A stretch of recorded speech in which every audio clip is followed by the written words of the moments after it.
Welcome everybody to Eye of the Serpent Tarot for another pick a card reading, and today's reading is episode 9 of the You Through the Houses series, and so obviously is looking at the 9th house, which is ruled by Sagittarius.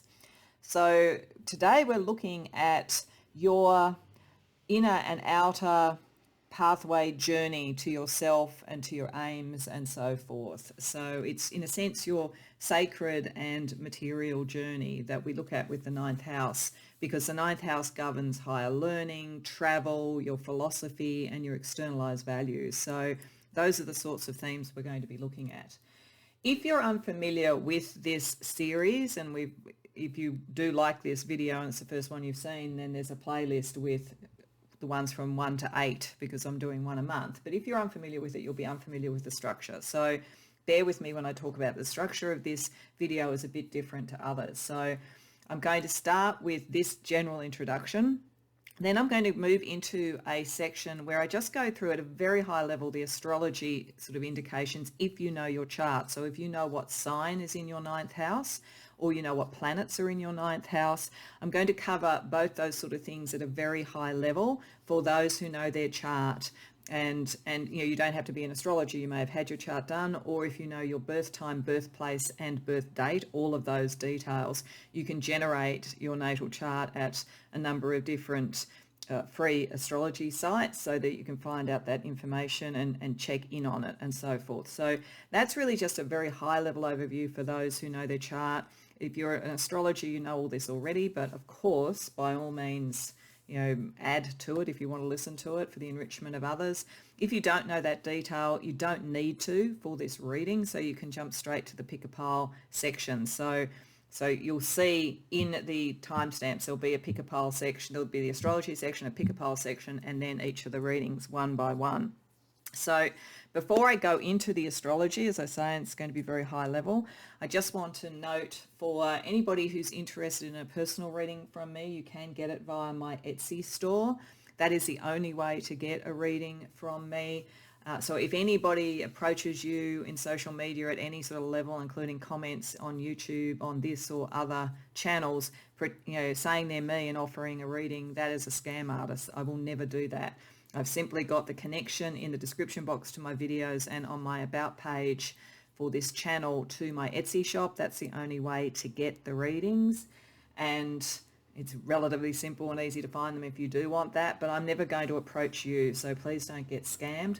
The other thing too that I want to say whenever I talk about coming for a personal reading via my Etsy store is that always make sure if you do purchase one that in the personalization box when you're purchasing it, you put the email that you want to be contacted on, and if it's a video, the email that you log into YouTube, because then when you get your YouTube link, you'll be able to access it. The reason I'm saying that's really important is that sometimes what happens if someone logs in, say, with their Apple ID, is it doesn't always come up as your email. It may come up as a relay service, and it seems to be a little bit sort of touch and go as to whether or not you'll get messages from me. And if I can't get in contact with you to confirm an email address over a period of days, then I would probably just refund the money and cancel the order, because I don't want to do that and take your money and then you not be able to get it. So it's very, very important that I can get in contact with you if there's any doubt about that. So please do that.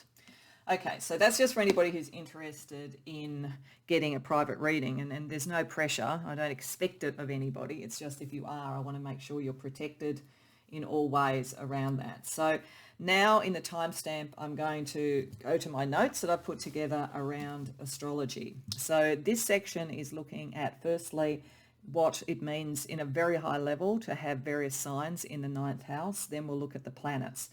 I'm drawing on years of living with astrologers and talking astrology for this, so my own understanding and learning about astrology, and also information from reputable sites online. So it's very high level, but hopefully gives you a bit of a flavour. So for the signs, if you have Aries in the 9th house, you'd be very assertive and ambitious about your learning, about knowledge, about your philosophy and getting your point across. Very interested in traveling and exploring the world, and you kind of got the natural pioneer spirit. You like to be first. You like to sort of get out in the world and be seen and be first and have action around what you learn and what you believe in. If you have Taurus in the ninth house, travel and learning, nourish the good life for you. It's part of what it is to have a good life. It's part of what it is to enjoy the many benefits of this earth and being on this earth. You'd probably want pleasurable travel. By and large, you'd probably prefer to be staying at really nice hotels than backpacking or something. Though when you were young, or if you are young, you may be happy to exchange that for the sort of more convenient way of getting around the world. So it sort of depends. But you certainly do like pleasure, and you take pleasure in things like travel and learning and expanding your horizons. You can be a little bit strong or stubborn in your beliefs and values, however. With Gemini, the mind is the great explorer. Communication is the great explorer. Learning is all about communication. And for some of you, traveling literally will help you with that. But for others, you may be able to travel in your mind and travel through communication and travel through social media and all those sorts of things. You really like variety in learning and philosophy and so forth as well. For Cancer in the ninth house, you may travel more sort of internally and emotionally than sort of necessarily outside. But if you do, then there's a sort of a protective energy and a connection to things that are with the family or ancestry or the heart in where you would want to travel, and also what you would want to learn. You need to feel an emotional connection to what you learn and your philosophies. You very much value learning that is rich emotionally, and you always want to make sure that what you learn has that kind of sort of protective energy around it. With Leo in the ninth house, you probably like dramatic travel, really action-oriented travel and so forth. You're very open to philosophical conversations and ideas, and the more dramatic and the more interesting and the more sort of energetic, the better. Learning is a way to really shine and show who you are in the world. With Virgo in the ninth house, you've probably got a very structured idea about philosophy, even about travel. It's probably very highly planned. You're probably one of those people who checks everything off, knows exactly what you're doing, never sort of has to worry about the glitches that happen in travel because you've always got a plan B. You value very well researched and planned learning and projects. You just want to see the structure and the evidence around things. For Libra in the ninth house, you have a very exploring mind, and you find a lot of value in learning and in cultural sort of differences and responses and so forth. So you really like to learn about things so that you can bring your philosophy and your ideas and your understanding into balance. You're seeking knowledge as the way to connect. And you could connect to things like legal learning, legal issues, social justice, political sort of issues and so forth.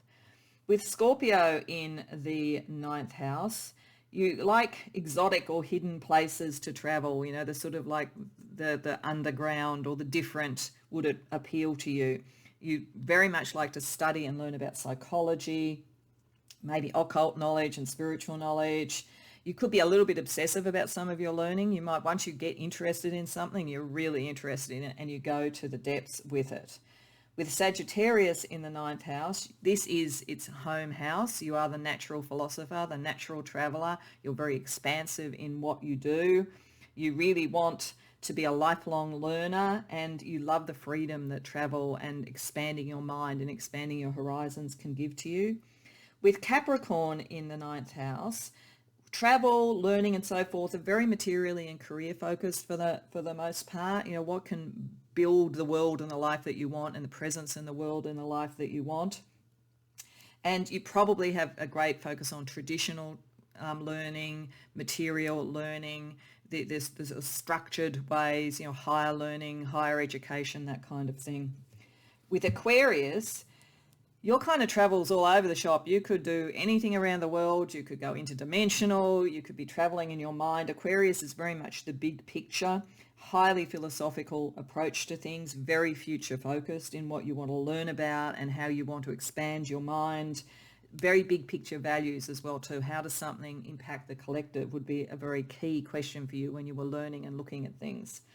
With Pisces in the ninth house, it's a deep inner journey for you. This doesn't mean you won't travel in the world, but if you do, it's in exploration to what is deeply emotionally resonant to you, very spiritual, may study spiritual matters, may study psychological matters, a very strong connection of emotion and heart to your philosophy. If things don't feel right to you, then you're not going to delve into them. If they do have that emotional connection, then you will go to the depths and you will really understand them.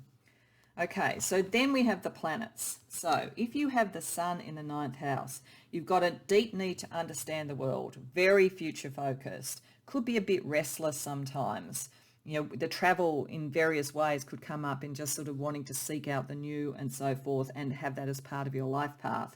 You're very proud of knowledge that you attain and your moral basis, and you're very interested in cultural balance, cultural issues and so forth.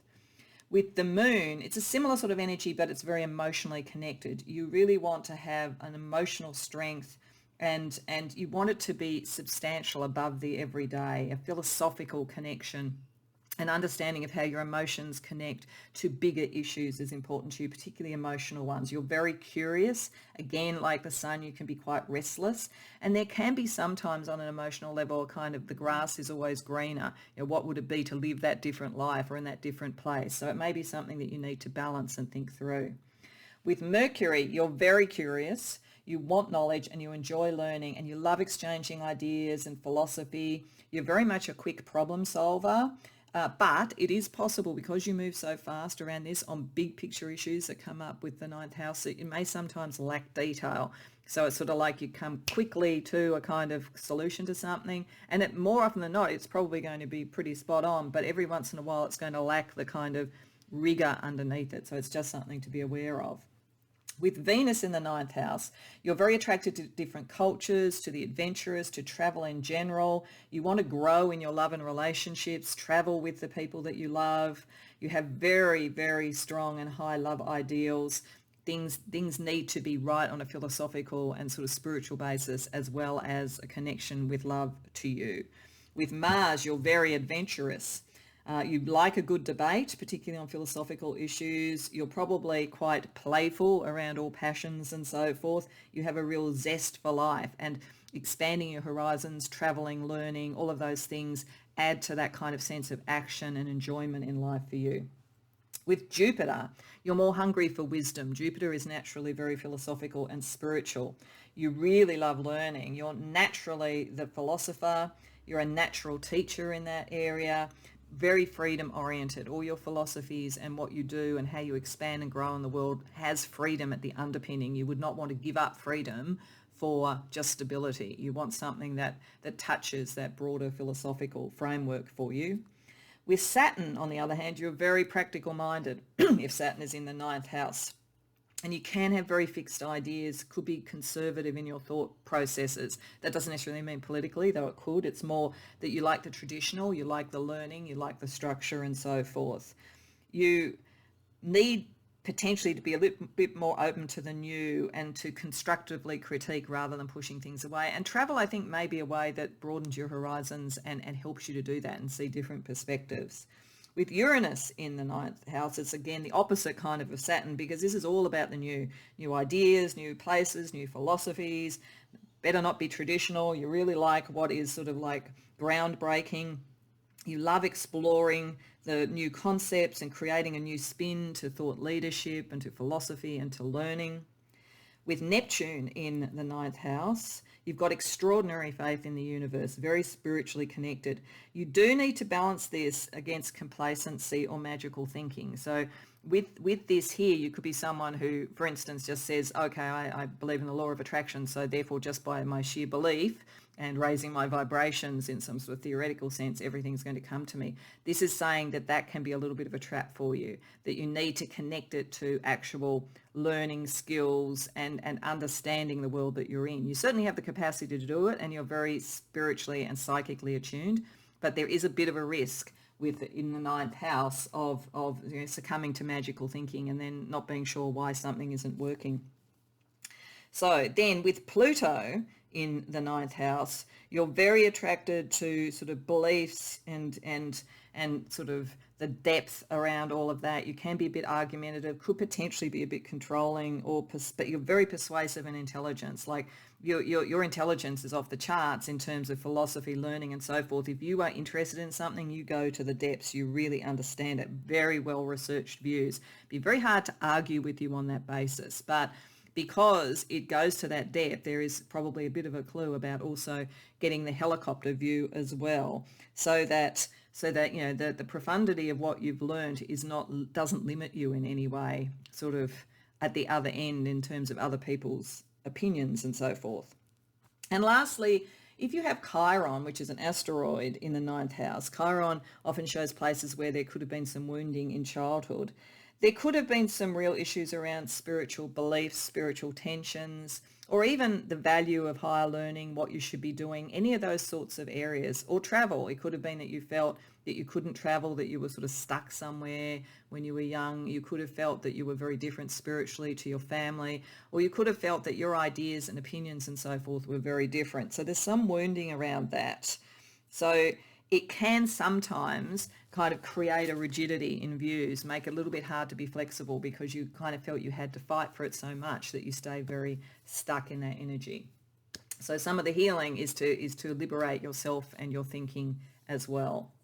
Okay, so now that's the overview for planets and signs in the astrology houses. So now in the timestamps, I'm going to be talking about the pile choice. So welcome back to those who didn't want to look at the astrology side, and thank you to those who stuck with me through it, and hopefully that was interesting and useful for you. It isn't necessary to know any of that for this, because even though I've chosen the 9 of the suit across all 4 suits to represent the different sort of astrological elemental energies of fire, earth, water and air, you don't have to know what your sign is. You don't have to be drawn to that, but you may be drawn to the kind of general energy about what is the element that most speaks to you around your inner and outer journey, your journey to yourself.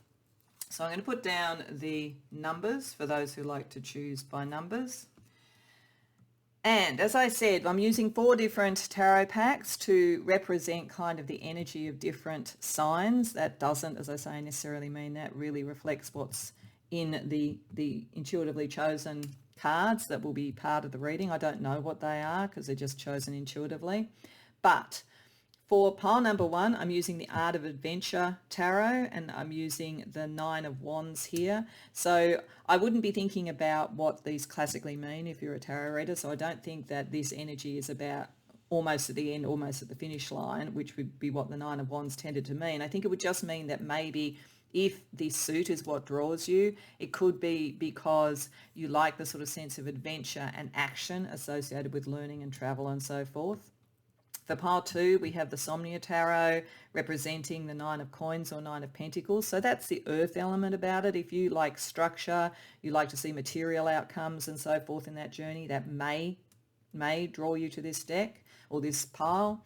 For pile number 3, we have the 9 of Cups representing the water element from the Crystal Unity Tarot, and the energy around this that I'm sort of thinking is potentially evoked is the emotional connection to the spirit and to travel and to all that you learn, and the need to connect with the heart.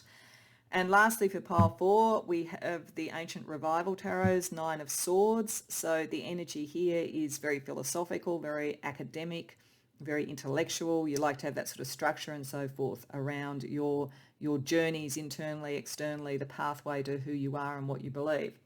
So again, you don't have to be drawn by that. It's just another way, another kind of energy that could help you find the right reading. And you can always go to more than one reading if you want. So that's completely up to you. See what spirit guides you to do. When you know what reading or readings you want to go to, as always, the timestamps are in the description box below, and I'll see you there. Welcome pile 1 to your reading. So to start looking at some of the elements of the 9th house, we have some cards here that were under the tarot card that brought you to the reading that represent the energies around your sort of travel, inner and outer journey, the sort of the pathway and the journey that you seek and the energy around that. Then we also have some around your lifelong learning and your philosophy and that kind of thing, like how you actually acquire information, learn and expand yourself on that level. We're then going to look at some other cards that were under the tarot deck to look at how that comes together with your beliefs and your values and so forth. I'm using the Seeker Oracle for all three elements of that because I thought it as an oracle and as a title very much picks up the energy of the ninth house, which is about seeking and learning. For you, your internal and external journey. There's a choice around this for you at the moment. It's interesting that we have Grow Together and Vesta. I think for many people, if you've come to this right reading, one of the issues and one of the choices that you are making at the moment is whether to remain an explorer, looking always for the new, traveling and so forth, or whether to settle to something. So this feels like the sort of people who a lot of the ninth house really has been about travel or moving between workplaces or moving from one sort of qualification to another. There's a sort of a sense of always wanting to do the new, always explore. And used in its most positive way, always questioning your beliefs, always sort of like wanting to course correct and check and not get stuck. So there's a very strong freedom energy here.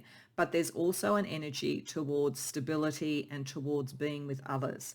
So one of the things in your inner and external journey, whether it is travel that you do, as I say, or whether it is the way that you connect with others and your internal sort of balance, is about balancing what is new and different about you and what you have explored and what you want to see with what may be sort of more collectively believed or believed by people who are close to you. This has a sense of, do you go your own way academically or philosophically or even creatively, or do you and settle, and I don't mean settle in sort of having less, but connect it back to hearth and home and connect it to others. And so there's a choice around how you now use that pathway. Is it with someone else, whether that's a lover, whether that's a collaborator, whatever it might be, or whether it is something that you go out on your own, and you are in the process at the moment of questioning your beliefs around even that, like how much does it matter that it is absolutely your vision, and how much would it matter that others people could connect and grow with you? So I think for you, if you journey in terms of actual travel, it's towards what is different that you want to learn about and what is familiar that you would potentially want to settle. So I think many of you may have traveled a lot, certainly internally and around your learning, but also I think potentially physically in the world, to try and work out where your home is and where your people are. And you're in the process of trying to work out the balance of that at the moment. So let's have a look at the lifelong learning. Let's have a look at that side of things, the higher learning. Many of you may well have scientific ability, looked into science and so forth, but it's interesting with Leonardo da Vinci as an example of the learning, the kind of archetype or icon towards learning. He was both scientific and artistic, and we have the 8th house. So this feels like you are somebody who your learning does have all the traditional things that are necessary to get a qualification in whatever field, and some of you it may literally be in science, but for others it's more like alchemy and the spiritual and so forth. And part of the important thing for you to learn to do is how to take the bedrock of what has come before, what has been learnt before, but then bring in the genius from the 8th house, the sort of channeled psychological and spiritual stuff that a Leonardo da Vinci had, being a polymath, being able to do so many different things so that you tell your unique story. So we have a kind of an interesting balance right from the outset here between the individual and then that which connects to the more traditional and the viewpoints of others. And Leonardo da Vinci, if you think about him, broke through much in his time, had such a different and unique way of looking at things, and did tell his story, and it was connected to the spiritual as much as it was to the scientific. So for you, there's something about that. And so whether it is from traveling much in your life, you've become a polymath of culture in the way that Leonardo da Vinci was a polymath of skills, and what I mean by polymath is the person who has many skills, many abilities, many types of knowledge. There's something of that about you, but whether it's come from internal or external travel, or whether it's come from the sort of like almost spiritual, psychological yearning that is within you that knows there's something a little bit different. But I think that for many of you, you're kind of going, well, where's the balance? Trusting in science, growing together, Vesta, like what is in the material world, what I can prove, what people will accept. But then I see something a bit different. I'm a little bit ahead of my time, or I'm coming from a spiritual basis. How do I know? So I can tell my story and know that my beliefs are right. What is my exploration about? So let's have a look at the energy that was around bringing it all together with philosophy, beliefs, and so forth, your values and so forth. So the Seeker Oracle, enjoy the moment. Knowledge is power. Okay, that's interesting. Then we have Garuda Supana, divergence. Okay. Visionary, all right, with Leonardo, that makes sense. And Pisces, where will I put that? I think I'll just put it here so that you can see it. Okay, so Pisces is connecting, I think, 8th house. You may have Pisces in the 8th house, or it's just that kind of spiritual psychic ability. So you can't ignore that. Your philosophy, your beliefs, your values are connected, deeply connected to your spiritual beliefs. And you are a visionary. This is picking up the Leonardo da Vinci type of thing. You have seen something in the future. You have drawn on a lot of sort of research, knowledge and so forth that is both traditional and non-traditional. And you have a vision that is different that you're meant to bring in. There is a point of divergence you need to think about. The balance for you is around what you can enjoy of what you do. So enjoying travel, enjoying learning, and then knowing how much knowledge is power. And I think this is a key part of it for you, because it's got a dual message for you, I think, which we'll get to with Garuda here. The dual message, the first one is that your sort of interest in and your commitment to lifelong learning and expanding your mind, which you definitely have, does give you a lot of power, does mean that you can be an influencer. And Leonardo da Vinci was very much an influencer in his time in many areas, from art through to military strategy, through to all kinds of design. So he was, as I say, the consummate polymath. You definitely have that. But on the other hand, understanding that there are bodies of knowledge that are accepted, sort of, it's almost like coming up against the concept of consensus science, and I always sort of internally rile up a bit with that, because to me science is about exploration. It's not about any accepted belief. But on a level, there is always a hypothesis that has been tested and tested and tested and seems to be true. So it's getting that balance between that and the actual capacity to see that beliefs need to be questioned and always tested. There is something innately scientific actually about this. I feel, whether you're literally a scientist or whether you just take a scientific view of things, but you're also, because you're a visionary and you're spiritual, you're kind of where science and magic meet on the mountaintop and ideally can grow together. But of course, there's always a bit of a tension, and you want to enjoy what you do as well. That's important. And so you don't want to upset the apple cart too much, but you equally want to explore what is visionary. Garuda Supana is an interesting card here on that basis, because it is basically a bird, a great bird of wisdom and power, and being a warrior, being able to fight when necessary. But it's about getting a higher level perspective. It's like literally flying above something and seeing the perspective differently and understanding all the balancing elements here, working out how to do that. And if Garuda Supana will work with you when you are trying to get that higher order, legitimate, real, spiritually visionary way of looking at things, Garuda will not help you if you get into ego and battles about what is different. So if you felt that you were being, your approach was being questioned all the time, you may diverge away from finding the middle road or the middle point, and that would not be using the Garuda energy well. But if you instead looked at people questioning your beliefs and your capacity to question, and finding the people who are happy to be in that explorative thing for you, then it will work very well for you. So this is partly about enjoying it, finding the right people. You don't have to agree with everybody. You don't have to grow and connect with everybody, but you don't have to be on your own either, is basically the message that we're getting here.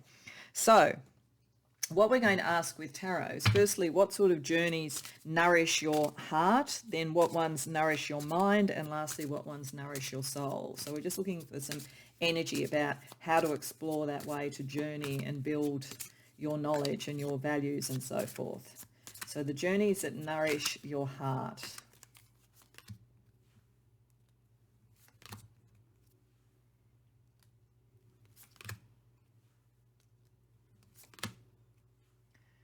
Okay, so it's interesting, we got the Ace of Cups, so it's very much saying that you are in touch with your heart, you do know, and this is probably the 8th house, the visionary, the sort of mystical sort of feeling that's around you.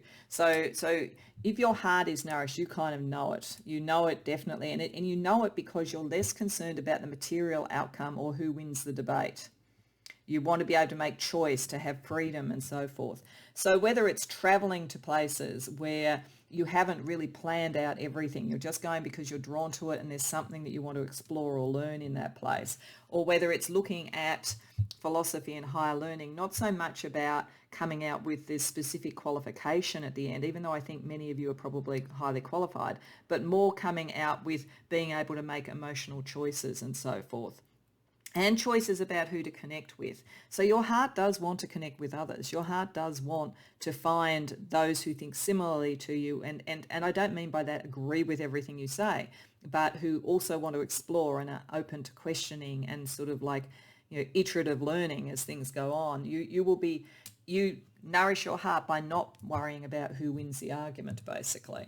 So let's look at what helps you nourish your mind.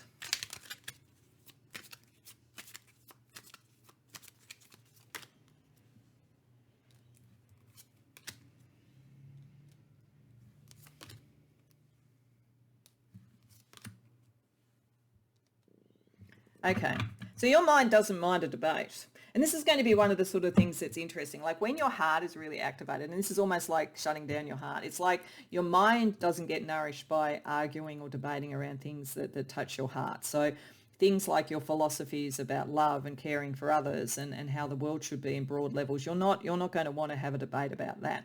But you kind of like a debate otherwise, and you like the science and you like the evidence and so forth. But you kind of almost like turn the dial down on the heart around that. You want to just look into the new. You don't mind if you win or lose a debate. That doesn't bother you at all. You just enjoy it.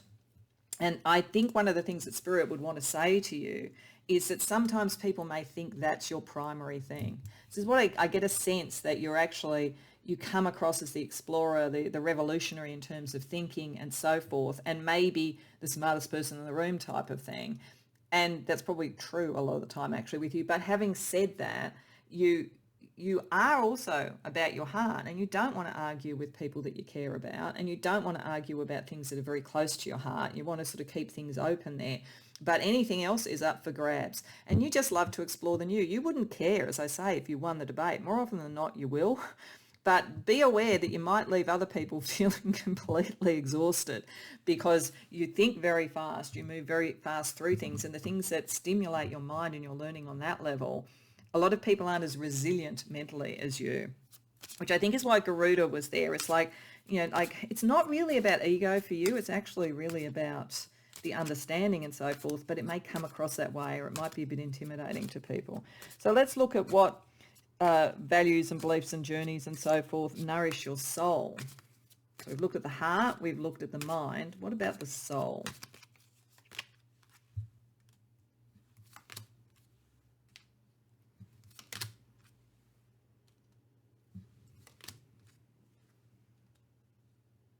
Okay, your soul's definitely, you're not egotistical at all, actually. It's interesting.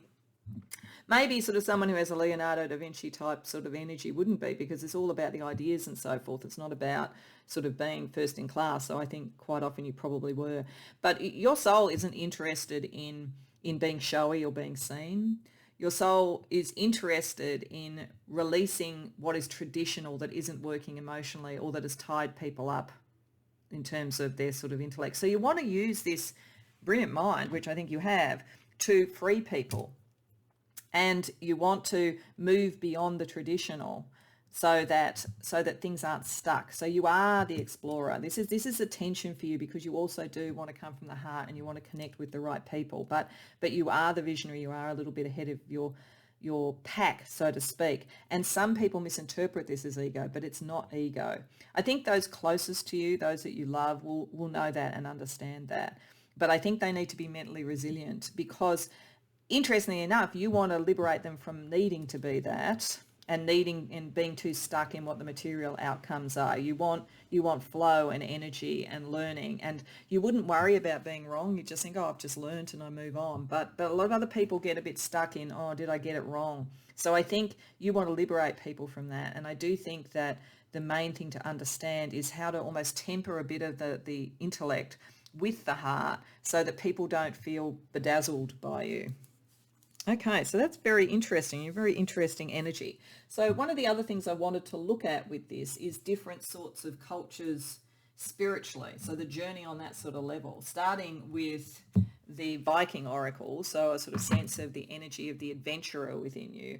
Then we'll look at ancient Egypt, which is the sort of spiritual side of things, and then also with the Celtic around the kind of the earth and the connection to the earth, around all those sort of elements for the ninth house. So firstly, we'll get a couple of cards that connect to Viking mythology for your ninth house energy, pile one.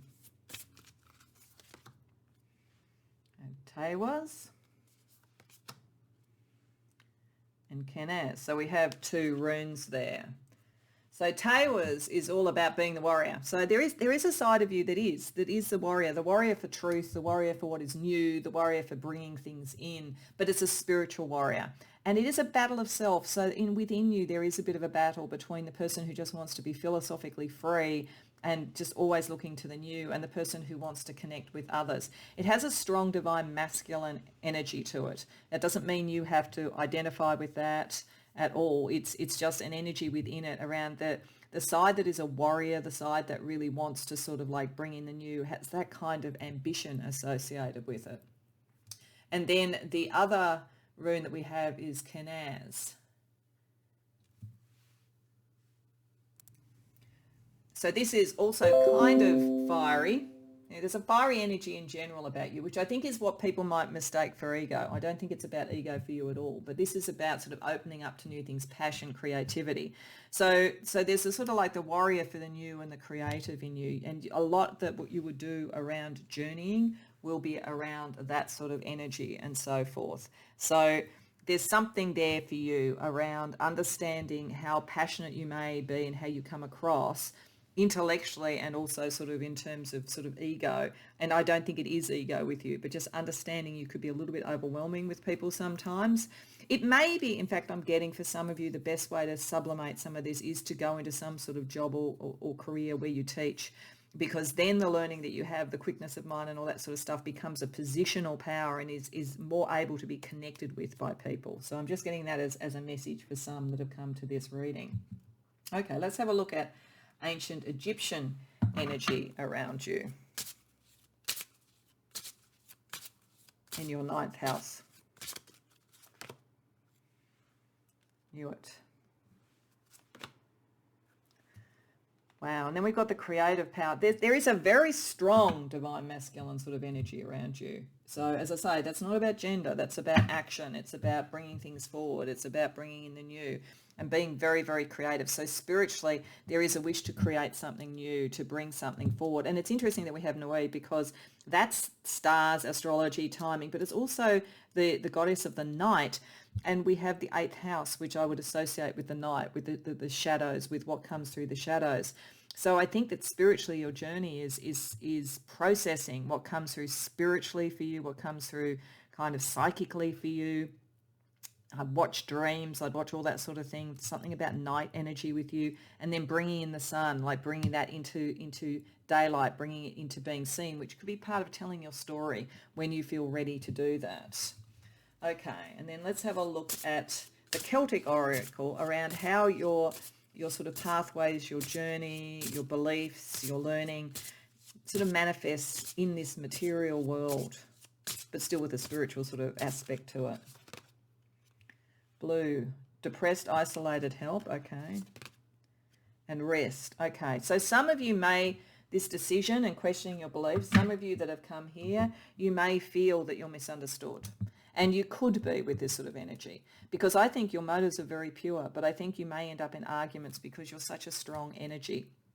And I think that you burn the candle at both ends, very much so. So I think this is saying, if you want to ground this in the earth, and if you want to grow together with others and have that sense of home around what you're doing, it's important to understand what triggers there are emotionally for you. Where do you feel isolated? What kind of communication and learning and so forth or journeys make you feel that way?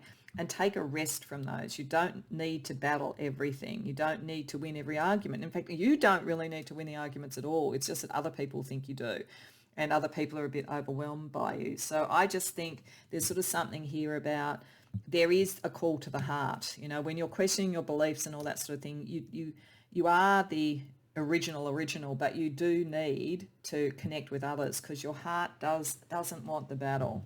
It wants a rest from the battle. You know, you want the mental stimulation of a good debate, but you don't want it to be an argument. And I just feel like there's that kind of energy that comes towards you in your ninth house. Okay, so let's have a look with the heart code oracles at how this manifests very much in the 3D.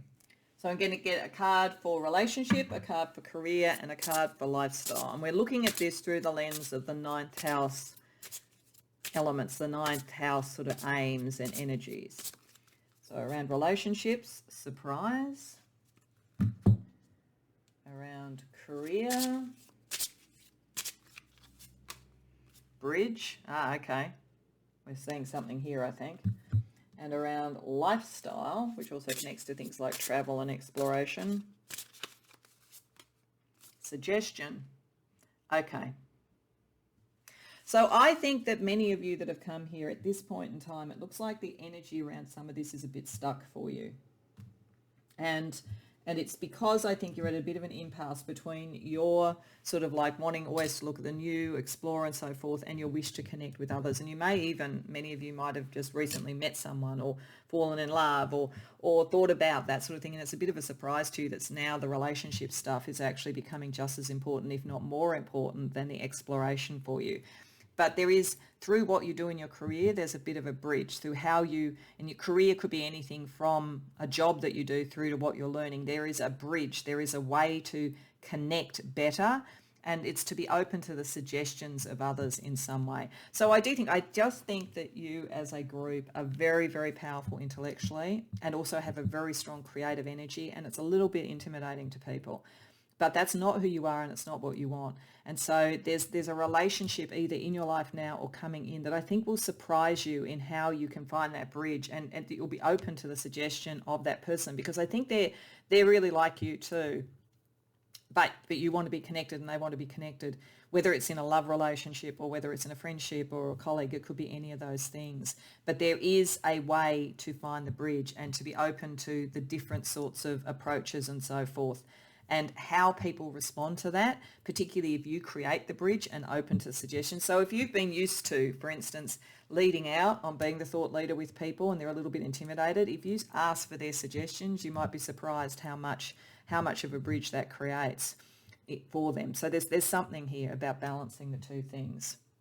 So to finish off, let's just get some astrology, other astrology energy around your ninth house, and then the Astro Chakra cards to bring it all together.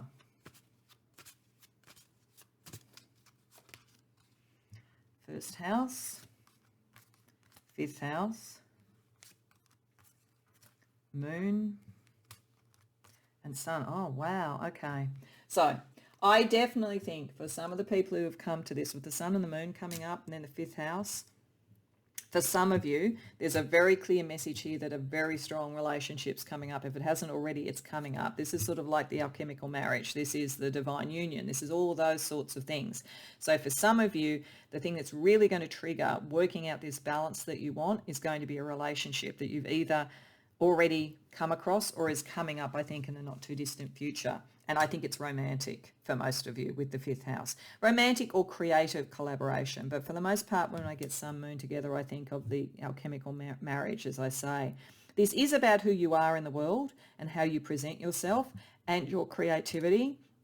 And it's connecting your life path and all that sun energy, all that creative energy with your heart more. So I just feel like you've spent a lot of your life being, in a sense, the explorer and the person who was always open and debating when it was necessary. And you're almost a little bit tired now with that. You want to find the right connection, and it's how you do that without losing that explorer's heart. And I think there is a relationship, a surprise around a relationship that's going to recalibrate how you want to be in the world and bring you closer to your heart. So this is kind of lovely. Let's have a look at the Astro Chakra cards just to bring it all together, pile one. Yeah, heart chakra definitely being stimulated at the moment, and who you are in the world. The two things are connected with the solar plexus chakra, and then it's how you communicate with others. It's that bridge, and that's sort of like that sort of openness to suggestions and so forth. In the heart chakra, we have Neptune, inspiration. Yes, you may come across a muse, actually, with your sort of energy, or you may be a muse to someone else. But certainly there's something about the heart that inspires you and gives you a different approach to all of this. And you may have to forgive yourself, I think, a little bit for if you've been a little bit standoffish and a bit more about the mind, to open the heart. Because you won't lose your individuality in doing it. You actually step more into your power, that Uranus energy here, the non-conformist. You're always going to be testing things and questioning things. But I just think you find a way to balance your heart and your communication in a way to do that that doesn't make you feel isolated or always in debate with people. And then lastly, we have the throat chakra, which is how you communicate, and it brings wisdom in, and it gives you more faith in yourself and in others, I think. So your journey of the ninth house is the journey of the explorer and the brilliant mind that really just wants to learn for learning's sake, but is needing to understand that not everybody else is as confident and as quick as you are. And if you want to connect and open your heart, and I think you do, you're going through a process now to work out how to connect that all up, and therefore be able to be the individual, but also be able to be connected. So I hope that resonates for you, pile one. I hope you enjoyed the reading. And if so, hopefully I'll see you in other You Through the Houses episodes, both the ones to the end of the year if you've already seen the others, or if this is the first one of the series you've seen. We already have houses 1 to 8 in a playlist on my channel. So if you enjoyed this, check that out. Beyond that, if you like this video, please like it and subscribe. And if you care to share in the comments, I'd love to hear about it. Otherwise, I hope to see you in future readings. Welcome pile 2 to your reading. So these first cards here are looking at the ninth house for you in terms of the journeys of life, travel literally, and also the journeys within as well.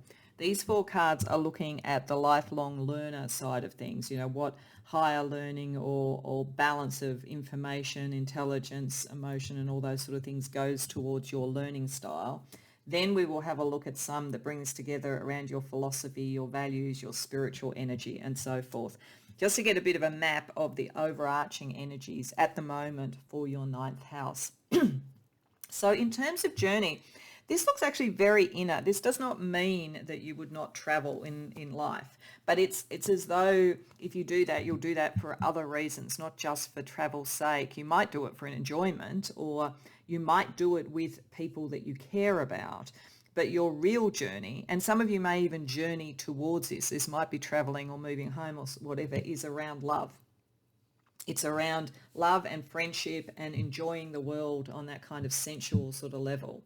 So certainly to the degree that you want to travel just for travel's sake, you would want to go to places that were associated with love and that kind of energy, Venice, that kind of thing, places that were very sensual, very artistic, very beautiful, and places potentially that connect you to friends and so forth, social networks and so forth. But there's something in this more generally about your real journey in one form or another is towards faith and love for yourself, for gratitude, for life, for all that the bounty of the world, and for love. So I do think that there's something about finding your life partner, but also the love of friends. You may like to travel with friends. There's that connection for you. Your heart needs to be very stimulated in a sense, I think, to want to travel.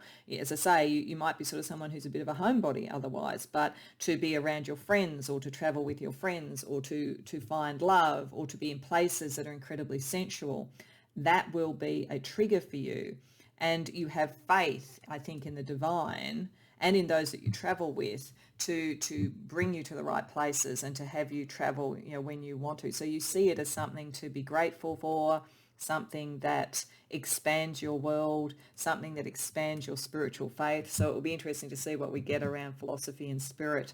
But there's something about that. I just don't think that you want to expand your horizons either physically or even mentally unless it is to do with something that you feel is about love and caring and the heart and connection with others.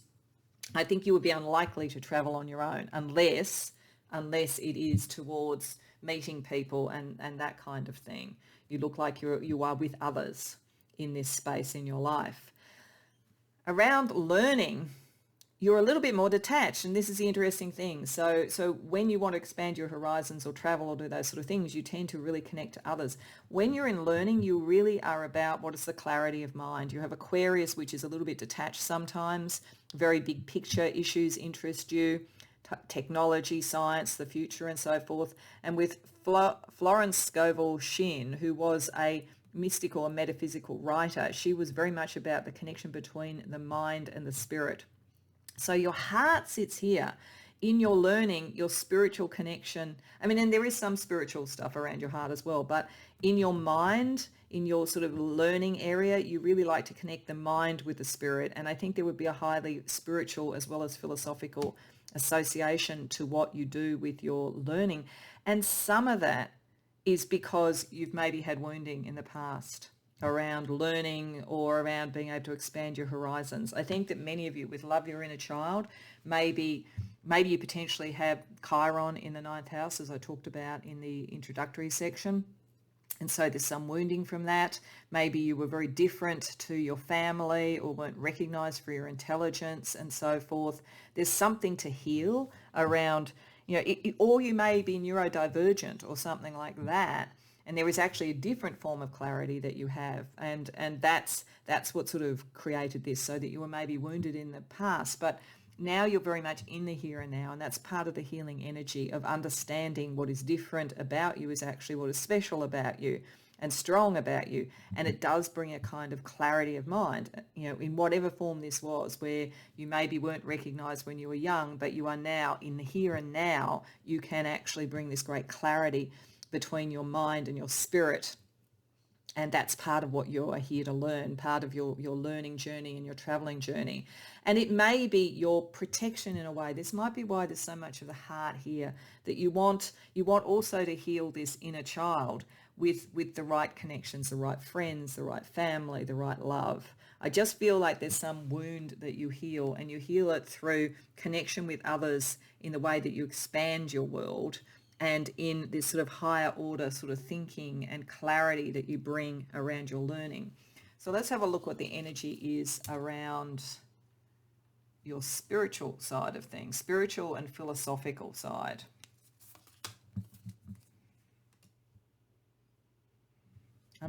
Undeserving villains. Okay, yeah, I'm going to put that there. There's something, whether it's wounding in your childhood or some other wounding around who you were, and illusory obstacles. Yeah, they're not powerful anymore. But definitely if you've come to the right reading, you'll resonate to this. You weren't recognized, you weren't seen for your difference. You had to deal with that, and there were illusory obstacles that were put in your way. But I think in a way it was to teach you how special you were.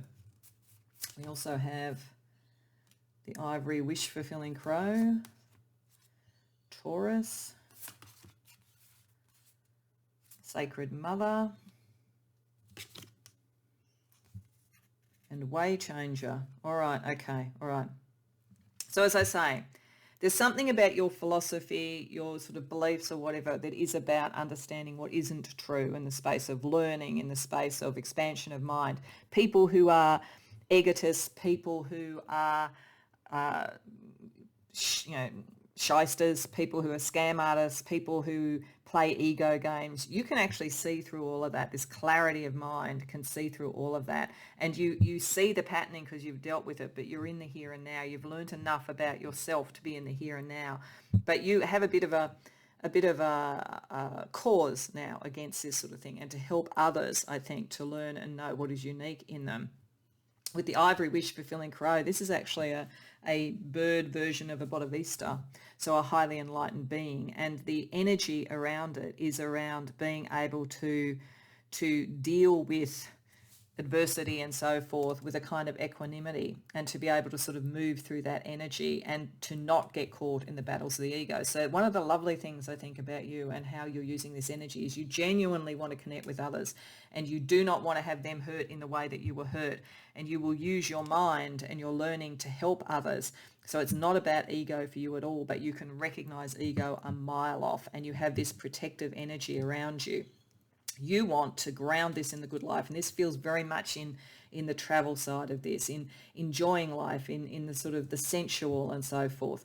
You know, like I think you may have felt quite isolated emotionally when you were young, or you've dealt with difficult, isolating emotional sort of energies that triggered the inner child as you've sort of grown or got older in early relationships. But spiritually, you really do want this to be a pleasurable thing, and you will stick to your guns when you need to, which is good. You probably become a mother to others in the sense of the sacred mother here. So it's certainly saying that some of what you were doing in the here and now and your spiritual connection, your connection between your mind and spirit, that is actually creating something. You're bringing something into being, and you should be enthusiastic about this. But it could also be tilting to you become your own mother if there was any kind of issue with a parental figure, whether it's mother or father. We also have the way changer. You're a liberating force here to inspire change and challenge the system. And this, I think, is why you went through this. You had to learn what was illegitimate around learning, around value, around what it was to expand the mind, what limitations were put on the mind, so that you could actually liberate others. So you probably kind of chose to be in that situation so that you would quickly see these sort of energies and be able to spiritually dispel them, to bring this sort of energy of the Bodhisattva sort of understanding of things to it and so forth, and ground that energy in some way. And as I say, mother others. So there's a journey of connection to others, caring for others, faith in the spiritual, faith in your mind and what's unique, and then sharing that with others around your particular ninth house. So I think you're sort of one of those people the world really needs. So what we want to do with tarot is we want to look at three things. We want to look firstly at what journeys and learning nourish your heart, then what will nourish your mind, and then what nourishes your soul, just to see if there's sort of any difference around this. I think we already sort of see there's a strong thing around your mind from what we see with the Aquarius and with Francis Scovel Shin, but we'll just see what tarot wants to say about this. So firstly, what journeys and learning would nourish the heart of pile 2?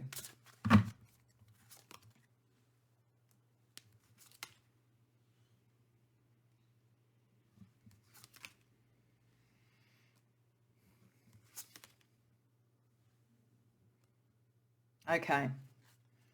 So this is definitely suggesting that for some of you, I mean, I think for some of you this was right back to childhood. For others, it may be a relationship you're in because you're so open-hearted that has caused you to sort of have this accelerated learning. But either way, what will nourish your heart is being able to feel more recognized and being more truly yourself when you are making decisions about relationships and moving away from conflict in relationships. So I do feel that in a range of relationships, whether it's sort of paternal to you as a child through to love relationships or even friendships to some degree, your heart is nourished when you are recognized for what is different about you, and also I think what you can sort of display and teach others and so forth.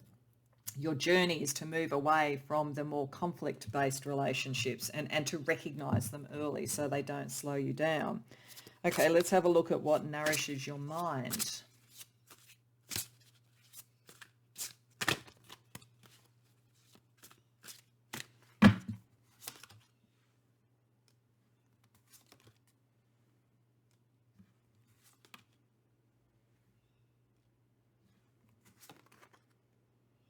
Wow. Yeah, your mind's very strong.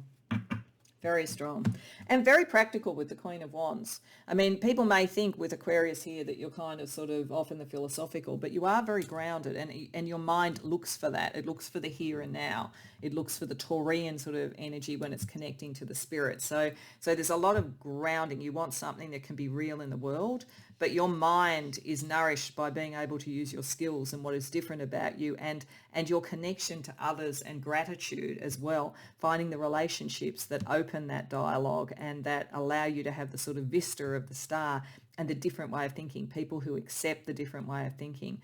So it's very powerful because like there's 3 major arcana there. So your mind is very much out with other people, and it's with those that have a similar vision, those that like what is dexterous and different about you, and those that are open to a different opinion. And that's how you ground that. That's how you get nourished by it, by finding your people. So any journey you have, this is making more and more sense now, any journey you have in the physical world or even like mentally is around finding your people. Okay, so let's see what then nourishes your soul.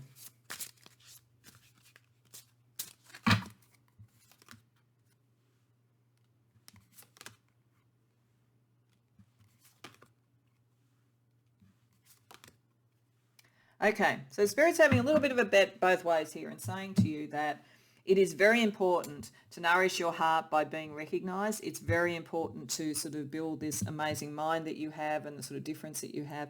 But your soul needs a little bit of time out as well. So I think Spirit is sort of saying that you could end up, particularly with the Sacred Mother and the Way Changer, as being always at other people's beck and call. If you want to nourish your soul, you need sometimes to close the doors on people and not to sort of banish them forever, but to find time for yourself to recharge your batteries. You need to allow yourself to make this decision. You're someone who people will be drawn to for your perspective and your caring and your inclusivity and a basic sort of sense that you nourish and support others in a way that you weren't. But you do need to replenish your batteries. You tend to give too much spiritually. So there's definitely something around making decisions to take time out. And also to allow yourself to work out your new philosophical sides of things. Your mind's very fast, but it's important that your soul is in alignment. This is Francis Scovel-Shinn here, like aligning your mind with what you want to do spiritually and making sure that it nourishes you as much as other people. Okay, so let's have a look at some ancient cultures, in terms of different parts of the world and different approaches to get some other information about how your 9th house is operating. So we're starting first with the Viking oracle, so Norse sort of mythology and energies around the world that may give us some further information about how your 9th house is operating for you, pile 2. Thurisaz and the Norns. Wow. So Thurisaz is a rune, and it's about being at a gateway or a threshold, and it can be about being out of your comfort zone. So this may be picking up a bit of this as well too. It's like maybe you've burnt the candle a bit too much, giving to others and sort of being in the sort of mind side of things. You're on the gateway or the threshold of spiritual downloads and spiritual enlightenment, and so you need to sort of reclaim your power around that and be prepared to sort of journey more on the sort of mystical side of things, because there's fate around you, there's destiny around you with the Norns. They're effectively like the 3 fates in Greek mythology. So it's the sense of there is something you're here to do. And that's why I think, there's a sense that maybe you chose to come into an environment, an upbringing, a culture, whatever it might be, that you were very different to, so that you had to find that connection of your mind and your spirit and your heart, and you have to find your people, because that's part of what you're here to do. But I do think that Spirit is saying that more is coming through. You're on the threshold of something around spirit. And so giving yourself some time out is important, so that you can let that energy in. So it's your energy, not the energy of those that's around you. Okay, let's have a look at ancient Egyptian energy around you for your 9th house. Khnum, creator god. Yeah, there's something creative, something major coming through. Something's coming through. This is why you need some time out, definitely, at the moment. And Sphinx, silent wisdom, yeah, and going away and getting within yourself. See, so much of your journey and expansion, because I think you dealt with people who didn't understand you, and now you are finding people that do and who value your intelligence, is connected to others. But Spirit is saying it's a little bit out of balance. You need to sort of get that time out, the silent wisdom, to let the true creation come in. Let's have a look at Celtic wisdom for you as well. The Herbalist and Heart Center. This might be why we got the Queen of Pentacles around the mind. This may be pointing for some of you towards literally looking at sort of health-giving sort of properties and ways of bringing your kind of spiritual energy through and grounding it in the world. And that may be something that you can offer other people and connect to other people with. It gives you a kind of a step back. So it's not all just about your kind of philosophy and mental energy. Connecting to your heart center is important. So Spirit is not saying don't connect to people. It's about balance. This could also be saying, herbal energies and herbal sort of remedies might be helpful for you as well too, if you are feeling a little bit disconnected from the spirit, when in fact that's a big part of where you channel from, and it's bringing your destiny in. So to look at it at a more 3D level, I'm just going to pull a card from 3 different heart code oracle decks: relationships, career and lifestyle, just to see that kind of thing. So we've got the sort of big picture spiritual. Let's have a look at the 3D energy around your 9th house at the moment, pole 2. So around relationships, distractions, yeah, some of them are distractions. And look, it doesn't mean they're bad relationships. It just means that you need some time out, saying it over and over and over. Okay, let's see around career, how this is impacting your career. Trust. Okay, so this could be read a few ways. It could be that brilliant ability you have now to see the false is about being able to find the people that you trust. Certainly a lot of people trust you. They see a clarity of mind in what you do and a difference of a perspective and a true genuine heart connection. So a lot of people trust you. But I think you are also about working out where trust should be given. And that could be, a powerful superpower of yours within your career. And then let's have a look at lifestyle. Blame. Okay. All right. So if you are dealing with stuff from your past and so forth, and you've found the new connections and you've got that kind of higher level view, there may still be something to process. This might also be why Spirit is saying take some time out. You might still be processing some of that inner child and the blame. And it doesn't mean that you were wrong. If you had a parent who was not supportive, it doesn't mean you were wrong for seeing that. But I think what it might be saying is that if you are still processing some of that, you haven't sort of gone in spiritually and processed some of that, and that is often a lifelong thing, so I mean no criticism here. But if you feel that there is sort of like a blame energy around this, then you may feel that you always have to be there for everybody in case they have to go through what you went through. And you might feel that if you don't do that, then you take on the blame. So I do think there's a balance here. There's a balance between your sort of expansion into helping others and so forth, and also healing yourself that Spirit wants to talk about. So to bring all this together, let's get some astrology energy around your 9th house, and then we'll also use the Astro Chakra cards to close out the reading. So astrology, square, we'll have a look at the planets for that, but that means there's a dynamic tension you're trying to work through, and I think it's pretty clear from this reading that that's the case. And it's connected to creativity and your love, and how much value you can put on yourself and things. And the first quarter, making decisions. You need to get that time out, I think, so that you can make decisions. So let's see where the square is really operating around your 9th house.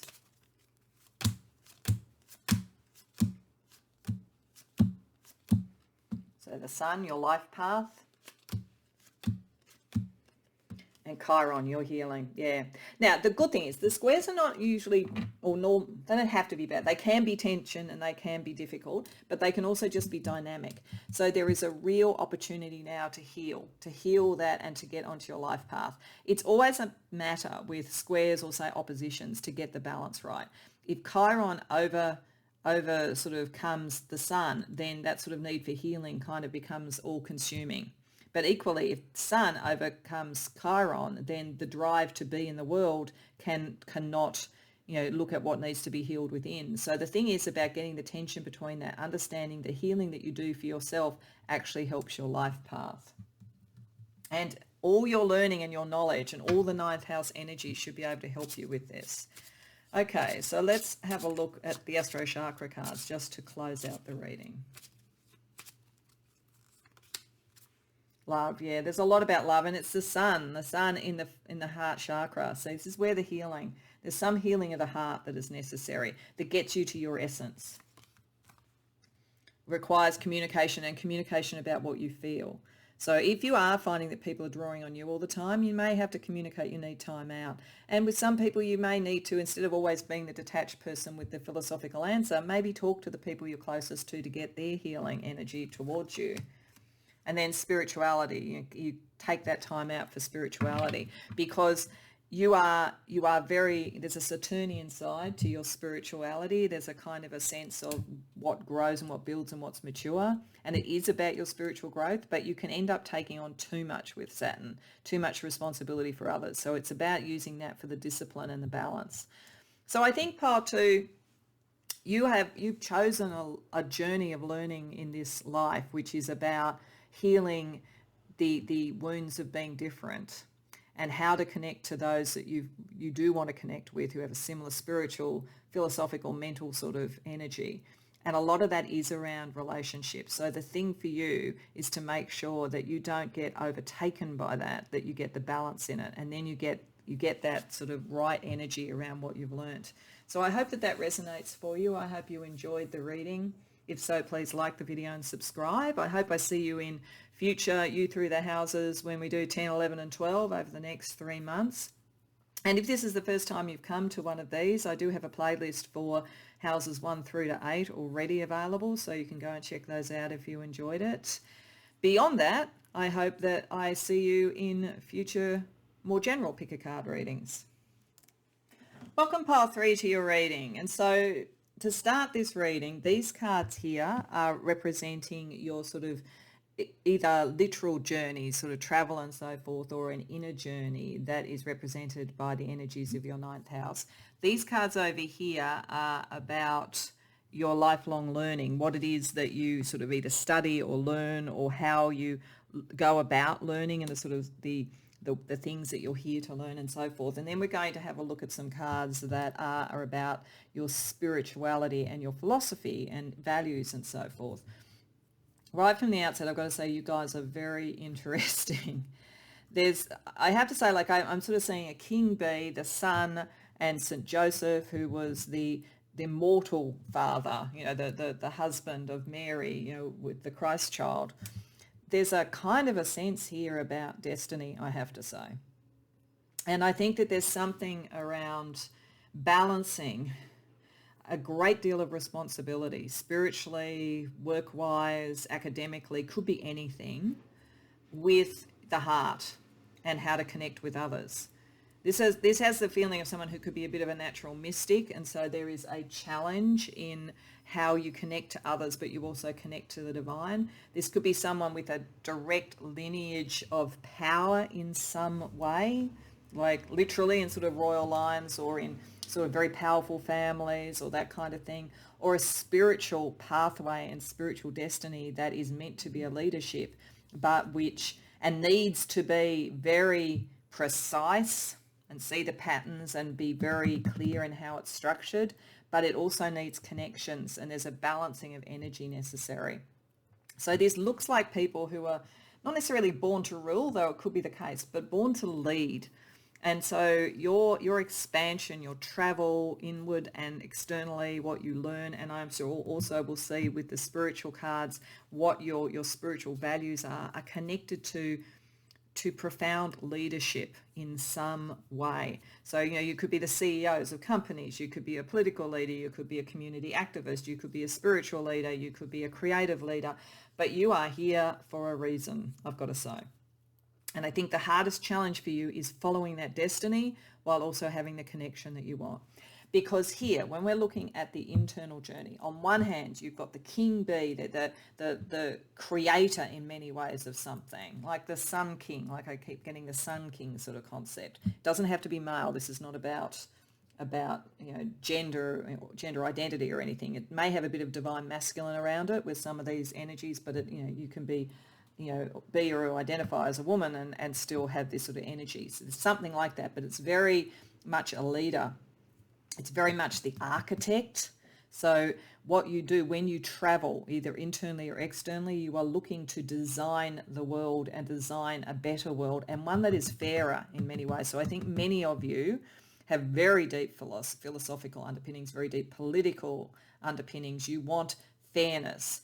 And part of that is because you do have the connection to your heart and your emotions. You see the implications. You're not distant as the architect could be. It's good to have Libra as the sign of the air signs there in many ways, because it is the one that is most about balance. So you do not want to just lead out and be the cleverest person in the room or anything like that. You really want to create something. Your learning, your travel, whatever you do is about a purpose in creating something in the world. And you know that part of what you have to travel for internally and externally is to connect to your heart, because you do live a lot in your mind. And in many ways, what you study, what you value on kind of learning is very mental, because it's about seeing the patterns. So if you were a spiritual leader, you would probably be interested in things like numerology, gematria, that kind of thing. If you are a leader in an organization, you would be looking at complex systems and that kind of thing. What are the patterns? How do we see things? If you're in the financial markets, it's what's happening in the markets that I can see patterns and I can read and I can lead on. There is something about what you learn. You're probably extremely good at like systems theory, like pattern recognition, that kind of thing. You've probably learnt or used that in how you learn and so forth.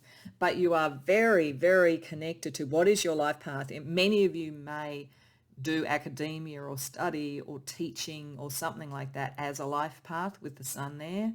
And you may, for many of you, have a very strong sort of sense to the next generations with St. Joseph, as I say, as a sort of like archetype, which is a spiritual archetype of protection and looking after the next generation. So that could well be how you bring your learning to the world in a very academic or nurturing or educational side of things.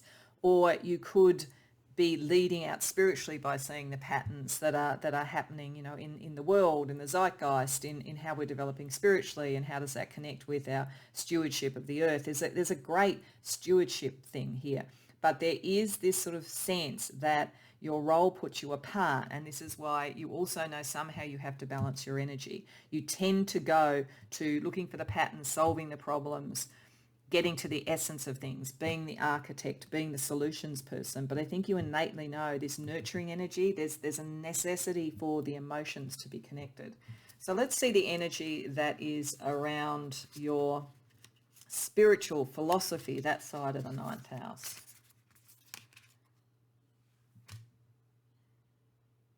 Heed the vibes. Time to rise. Oh, wow, you guys, I tell you what. Oh, that's interesting. Sacrament of extreme unction. The seventh house. Spiritual warrior. Surprise, surprise.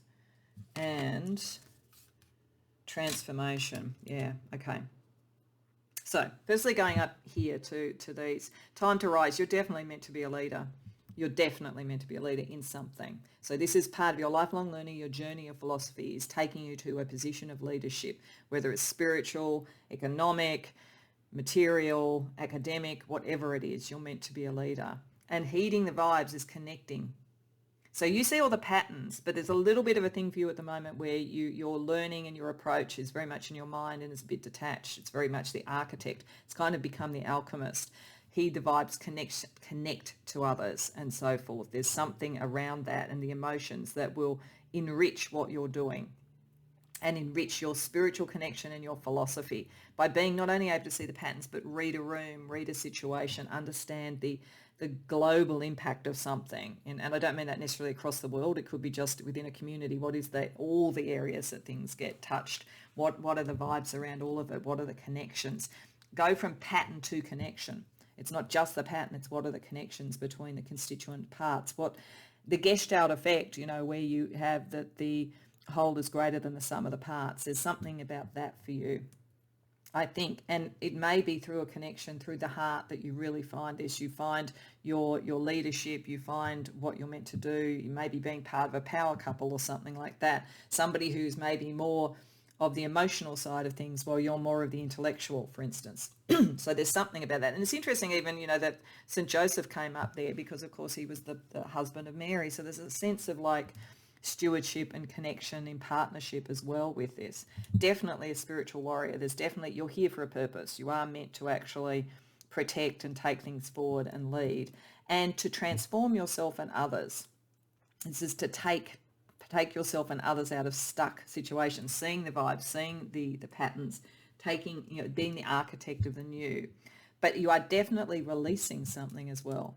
So you've come in with this purpose and this manifest destiny, to be honest, but there's something, whether it's in your own background or whether it's something that you're seeing, that you want to release and clear, because the sacrament of extreme unction is effectively a process or a ritual to let go of that which no longer works, to release it, to forgive it, to move on. It's an ultimately clearing energy.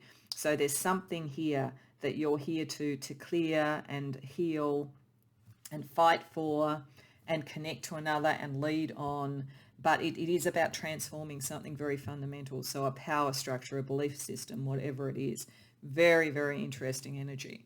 So let's see what tarot can tell us. So what I wanted to do with tarot is I wanted to ask 3 questions. The first is, what journeys in the broader sense that you can take with your 9th house will nourish your heart? Then what ones will nourish your mind? And then what ones will nourish your soul? Because I think all the journeys and all the learning of the 9th house should nourish each of those things when it's operating at its best. So firstly, what journeys, learning and so forth and philosophies is going to nourish the heart of pile 3?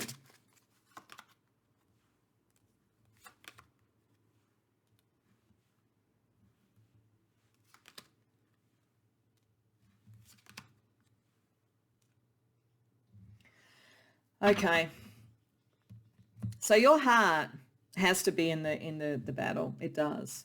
I mean, it is important to have emotions and so forth, but Spirit is saying that you have a high degree of pragmatism and your heart needs that. Your heart needs to know that you are going to be a responsible leader. So if you feel that you are off course or that you've got choices that could take you off course, particularly morally, I would say, your heart isn't nourished. Your heart is nourished by being a wise leader. So it is part of what you're meant to do in some form. And you won't feel fully nourished around that until you do. But I do think for some of you there's a connection, there's a relationship that may make that happen. But it is all about leadership with you. So let's ask, if your heart's nourished by your leadership role, what nourishes your mind?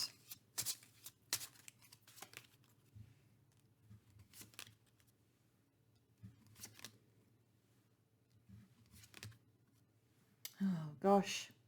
Wow, you guys are amazing. So your mind is nourished by freeing and liberating others from the illegitimate power sources, the illegitimate sort of like mental processes, all of that, seeing the patterns, being able to break the code, all that sort of thing. Something quite forensic actually about what you do. And to take people out of battles and to end battles. So you are here to end a battle. It's like it's not meant to be a battle that continues after you've come in and let out, whatever this is and at whatever level it's at. And your mind will not be nourished until you have created that liberation. You are definitely here with a purpose. So then what, philosophy and values and beliefs and so forth, what journeys can nourish the soul?